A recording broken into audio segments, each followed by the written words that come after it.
دروك المغرب دار لنا مشكله، سمحوا لي خوتي، مي الجزائريين اللي راهم في المغرب عشرات الالاف مشجعين دروك راهم يدوروا في كل المدن المغربيه، راهم يكتشفوا في المغرب الحقيقي، ماشي المغرب اللي كانت الصحافه والاعلام الجزائري يقدمه الجزائريين، اللي هو ما اكزيستيش اصلا، اللي هي دوله ما عندها والو، اون ديغي فيلاج من القرن العاشر ميلادي. راهم دروك الجزائريين في المغرب يتعاملوا مع الناس تاع المغرب، يتعاملوا مع وسائل النقل المغربيه، يتنقلوا وياكلوا ويشربوا، راهم مقيمين، راهم يدخلوا الى الملاعب، غادي يحضروا الفعاليات، غادي يحضروا المباريات، غادي يشوفوا هما بعينيهم، غادي يدوروا ويشوفوا، ماشي برك المنافسات الرياضيه، ولكن طبيعه الحياه في المغرب. سي فغي المشجعين الجزائريين راحوا قبل الى قطر، راحوا الى دول واحده اخرى، بصح لا يمكن ان نقارن الدول الخليجيه مع دول تاع شمال افريقيا. احنا والمغرب كيف كيف، شمال افريقيا امازيغ تقريبا نفس التاريخ، فتلينا نفس الشيء. احنا عندنا البترول والغاز، عندنا القوة الضاربة، عندنا لي جينيرو، هما ما عندهمش البترول والغاز. هما كانوا يقولوا لنا في الجزائر، كانوا يقولوا لنا بلي المغرب دولة ما فيها والو، دولة تافهة، دولة ما عايشينش، دولة كانت لهم الفقر والشر. دروك المشجعين الجزائريين اللي راهم في المغرب شراكم تقولوا؟ اسكو المغاربة راه كانت لهم الفقر والشر وما عندهم والو، ولا حنا في الجزائر اللي راه كانت لنا الفقر والشر وما باقي لنا والو؟ احنا اللي دولة بترولية غازية فيها كاع صوالح اللي يخلوا الواحد يتخيلها كيما سنغافورة ولا كيما اليابان، باسكو الدراهم كاينين، مليارات راهم يدخلوا، بصح وراهم غادي الجزائري اللي كان بوصبع دخل الى المغرب هو بوصبع، غادي يولي الى الجزائر هو معارض، غادي يولي الى الجزائر هو شاد معاه علامة استفهام كبرى. احنا مالنا؟ احنا وراه المشكلة تاعنا. راهم الناس في المغرب يخدموا كيما احنا بشر عاديين جدا، يتشبهوا لنا نتشبهوا لهم، ما عندهمش قدرات خارقة زعما، اي كيف كيف رانا شعب واحد تقريبا. كيفاش هما راهم واصلين وحنا لا؟ عندهم مشاكل، سي فغي كاين مشاكل اقتصاديه واجتماعيه، بصح اخوتي حنا دوله قهويه، حنا دوله اللي يهدر فيها يعطوه. الحباس عندنا راه فيها اكتظاظ، الناس ماشي عايشه، ما عندهمش وين يخرجوا يدوروا، ما عندهمش وين يخرجوا يريحوا، ما كاش بلاصه نقيه في المدن هكا الداخليه وين تدي لافامي تاعك وولادك تحس بالامان. احنا عندنا الشرطه والدارك وافراد الجيش حاسبين رواحهم مربوبه. غادي الجزائري يسقسي روحه هادو كيفاش بناو، كيفاش وصلوا، كيفاش الطرق عندهم نقيين، كيفاش عندهم حدائق، كيفاش هم واصلين الى هذا الموصل وحنا لا. دونك هذا مشكله كبيره بزاف بزاف بزاف بالنسبه للنظام الجزائري. كيفاش راه يقاوم فيها النظام تاعنا؟ راه يقول الجزائريين لا، هذاك لكم تشوفوه ماشي هو الواقع، هذاك لكم تشوفوه حاجه ماشي حقيقيه. هذا واش راهم يخدموا دوليامات، هذا واش راهم يخدموا، بصح انت عندك الاف الشباب راهم تماكينه، راهم يصوروا وراهم يسجلوا وراهم يديروا دي لايف وراهم يهضروا مع الناس تاعهم في الجزائر ويوروهم، يحلوا لهم الكاميرا يقول لهم تفرجوا شوفوا. اقسم لك بالله العلي العظيم تحسب روحك راك في لوس انجلوس، تحسب روحك راك في لوس انجلوس وكانت تنتحل الحدود، صاير نقولوا الحدود انتحلت ويبدو الجزائريين يدخلوا افواجا افواجا، غادي يبدو يروحوا بالكيران بلي طاكسي. يا مساء الفل. أغادير المغرب، أنا طيارتي المفروض كانت هتنزل في مراكش وهتحرك من مراكش لأغادير تاني يوم، لأن ما كنتش لاقي حجوزات لأغادير خالص.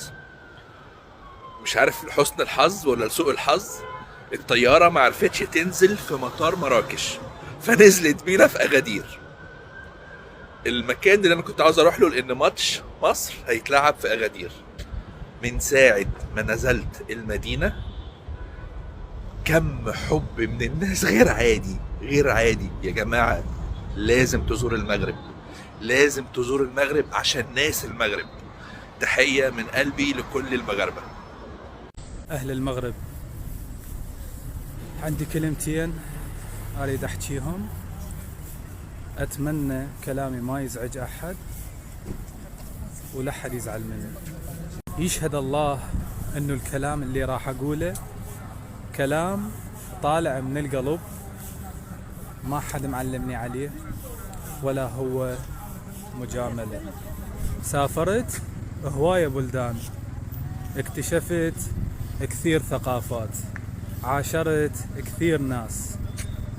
يشهد الله اني ما شفت شعب كريم مثلكم، وشعب مضياف، وشعب نظيف ونقي من الداخل. دائما نسمع بمفهوم الكرم والشهامة والشجاعة، بس ما يكون الواحد عايشهم على الواقع، ممكن يكون عم يسمع فيهم. اللي حاب يعرف معنى الكرامة والكرم والشهامة لازم يروح المغرب ويعرف ناسها ويختلط فيهم، راح يعرف شنو معنات كرم. أنا رجل أتكلم عن نفسي بصورة شخصية. اللي شفته بالمغرب، المغرب كاملة على فكرة، ولكن أغادير، لأنه أغادير المكان اللي واحد يلاقي بيه راحته النفسية، خصوصا إخواننا الجلوح أو الأمازيغ التاج على الرأس. دول الناس من تخالطهم مستحيل تقدر تعوفهم أو تقدر ما تجي وتشوفهم مرة ثانية، لأنه ناس أهل كرم وناس يقومون بفوق من الواجب، مو بس بالواجب، فوق من الواجب، يعني راح يعجبوك. ما أعتقد يحتاج هواية أتكلم عن المغرب وعن شهامة المغرب وكرمهم، ولكن واحد من المواقف البسيطة جدا اللي صار وياي اللي خلاني أعشق المغرب وأعشق ناسها. كل اللي صار أنه أنا نزلت فيديو للطرفة وللضحكة عن المطعم اللي رحت له وما لقيت عنده الكسكس، كان خلصان كل شيء، بالصحة والهنا عليهم. هذا الفيديو ما توقعت راح يسوي ضجة بهذه الطريقة، وما توقعت أهل المغرب راح يكونون كريمين لهذه الدرجة. تخيلوا وياي أكثر من 500,000 بني آدم عرضوا علي وعزموني وطلبوا أن أكون بضيافتهم على وجبة كسكس. أهل المغرب وين تريدون توصلون؟ شنو أقصى الحدود مالتكم اللي بالكرم؟ دخت يعني الكرم اللي موجود عندكم أعتقد يجب أن يدرس بالمدارس صراحة. هذا الفيديو سويته لسبب واحد، وهو أن أشكركم على حسن ضيافتكم وعلى كرمكم اللي بلا حدود. أسأل الله أن يحفظكم دنيا وآخرة، ويحفظ لكم هذا البلد الجميل ويطول بعمر الملك. تحية حب واحترام وتقدير الكل مغربي، من الكبير للصغير، من أخوكم آدم. حياكم الله. يا جدك وش هذا، المغرب ولا فرنسا؟ شوف لوطو لامبورغيني يا جدك، عمرك شفتها في وهران؟ أنا غادي نطل باللجوء للمغرب يا جدك. انا عساس في القايله، ورديني يا الحمراء ورديني، انا عساس في القايله، ورديني يا خيتي ورديني، انا عساس في القايله، انا ورديني يا البيضه ورديني، انا عساس في القايله، ورديني يا الحمراء ورديني، انا ورديني يا الحمراء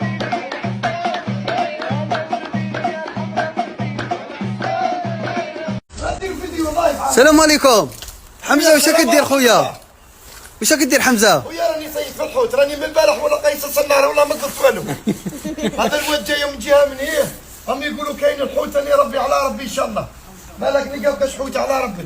راني في 2 سوايع وانا هنا. اسمك متفائل؟ ان شاء الله فيها خير، ان شاء الله فيها جزائر جديده شابه ان شاء الله. ان شاء الله. اسمها بلا ما تروح للضايع يا صاحبي، غير هنا. وليدي روح تعلم تصيد وليدي، تدخل تعلم تصيد.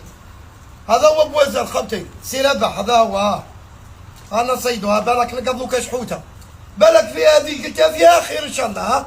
بالك خير من قدروا، بالك هذه خير من قدروا ان شاء الله. بالك وديروا لنا قدروا. احنا نبغوا التماره ونبغوا الحمله. خاطر انت اللي درتوا لنا القدروا يسمى خلاص نقولوا ما صيدوش الحوت. ما صيدوش الحوت. نقولوا ما صيدوش الحوت.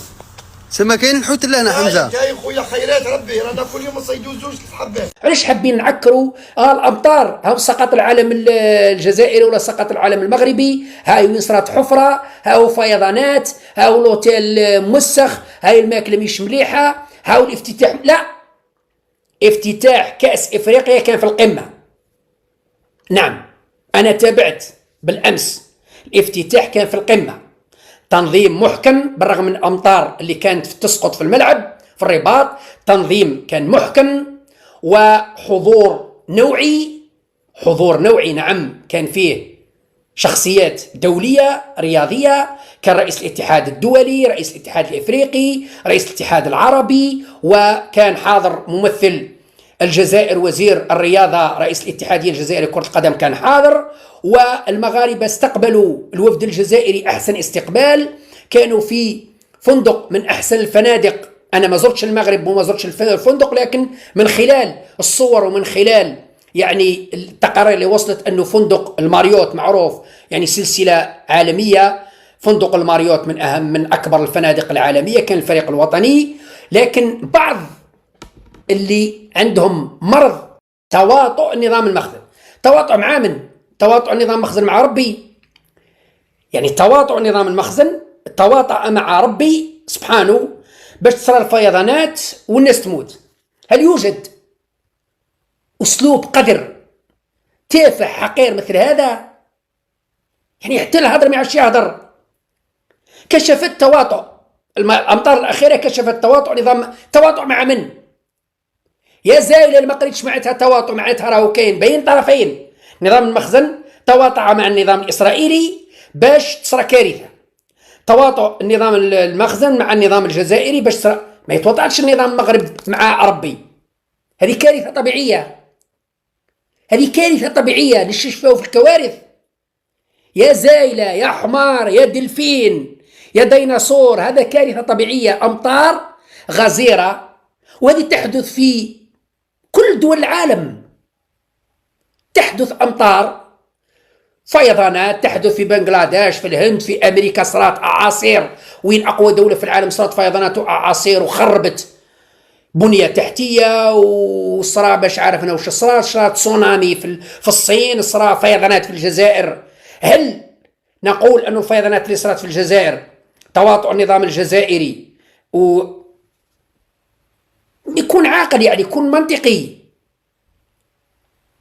هل نواجه نظام المخزن بهذه الأكاذيب وهذا الأسلوب الحقير التافه لمحاولة تشويه نظام المغرب اللي أنا نتكلم عليها من عام دقيوس قبل ما يتكلم عليه تبون، وقبل ما يجي تبون في وقت بوتفليقة قبل نتكلم. بخير شباب، احنا توا في الرباط ماشيين للفان زون، ماشيين باش نتقابلوا مع التوانسه المقيمين لهنا والتوانسه اللي ديبلاسيو. حبيت نقول حاجه بالله في حق البلاد هذه، ومره اخرى باش نعاودها ونقولها، ربي يهدي اي انسان حب يفسد الريلاسيون ما بين التوانسه والمغاربه، على خاطر احنا الشيء اللي لقيناه لهنا حاجه ماهيش نورمال. معناتها كميه الترحيب لهنا وحفاوه الاستقبال وين ما تمشي زوينه. مرحبا بك في المغرب. ربي يخليك خويا، خليكم قاعدين تشوفوا كيما هكا. معناتها ما كناش متوقعين حاجه كيما هكا لهنا، وبرجوليه فرحوا بينا اكثر من اللي تتصور نتاع المنغادي اللي ريناها هنا. هذيك التصويره الصحيحه نتاع المغاربه. السلام عليكم. الله يحفظك. سلام، ربي يخليك. واحنا رانا جينا باش نوروا التصويره هذه، خاطر رانا مع المغاربه خاوة يحبونا ونحبوهم، وان شاء الله ما فما كان الخير يا رب. ان شاء الله ربي يخليكم شباب. انتوكا يلا من المبعد تلقاو برشا ستوريات في الانستغرام، تلقاو برشا فيديوهات في الانستغرام. غاديكا نخليكم ان شاء الله مربوحه. يلا عمي طنطوم ما تروحوش للمروق، والله يا جدك خاصك الفيزا وتكون شبعان دراهم. واللي قال هذا ذكاء اصطناعي. روحوا للمغرب وشوفوا الحقيقه يا بطاطا. فيف للمروك. شاب بلال فري مقود، قال لهم الغنية تاعها كيما وارن كيما كازا. هذه الغنية كي خرجها الشاب بلال كان سكران، اقسم بالله كان سكران، كان يدور في وهران. هيا بانت له وهران دايره كي كازا. انت مقود بلال على بالك، هذه اكبر كذبه في العالم. عييت راه شو راني ندور في كازا درب بدرب، راني ندور درب بدرب، مازال ما عرفتش اخويا هذه كيفاش شبات وهران بكازا. مين انت مقود، مين انت تاكل الحلوى، انت تلصق على بالك وتتخايل علينا. ما فهمت والو يا الشاب بلال، مين جبت هذه كي وهران كي كازا؟ ومن بعد شازد قال لهم كيما وهران كيما كازا عايشين في الهوا سوا. كيف زعما كازاوا عايشين، كازاوا عايشين كيما الوهرنا. كازاوا ينوض الصبا يضرب غير السردين والافوكا. انت مقود الشاب بلال، في وهران داخلين غير كاراتيطا. ادوني ده في المطعم المغربي مش عارفة ايه ده. هو ده اسمه ايه؟ هرشة. الحرشة الحلوة. بالنافع. فسر الماء بالماء. النافع. اجيب لك النافع عشان تشوفي النافع. دي اسمها ايه؟ معقودة. معقولة ولا مش معقولة؟ معقودة.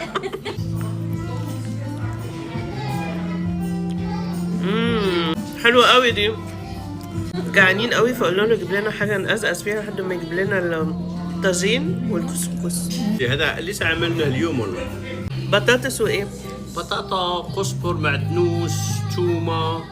قزبر معدنوس. كزبرة. حلوة قوي.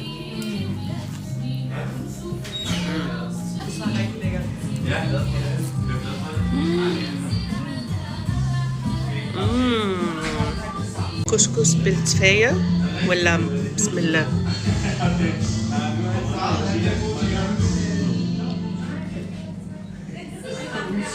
اعطيني المغرب في كلمه. الكرم بصراحة. أهل وناس المغرب كرامية على الآخر، ما حسيتش روحي متغربة، ما حسيتش روحي مانيش في تونس.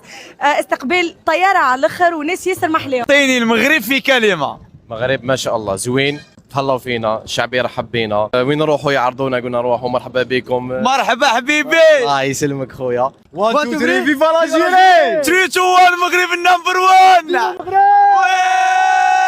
اعطيني المغرب في كلمة. الناس الكل يقولنا مرحبا، والناس الكل يعاوننا، وغباء زينة زوينة بوغوسا. إن شاء الله نجو مرة أخرى مع الناس الكل. اعطيني المغرب في كلمة. المغرب والله محلى هكا هو والله محلى. اعطيني المغرب في كلمة. المغرب في كلمة خاوتي زوينة، جيت في المغرب هنا مع خاوتي ما خصنا والو، كاين توانسة كاين جزيرية، الهول خاوتي كاين الهول. اعطيني المغرب في كلمة. المغرب انا عجبتني برشا حقيقة، تطور كبير، انفراستركتور باهية برشا. اعطيني المغرب في كلمة. شكرا بزاف على المغرب، على الاستضافة والاستقبال والترحيب، كل شيء راه منظم وحنا خوت خوا. اعطوني المغرب في كلمة. مفاجأة سارة. نفس الشيء مفاجأة سارة. المغرب التوب تو. اعطوني المغرب في كلمة. في المغرب لا تستغرب.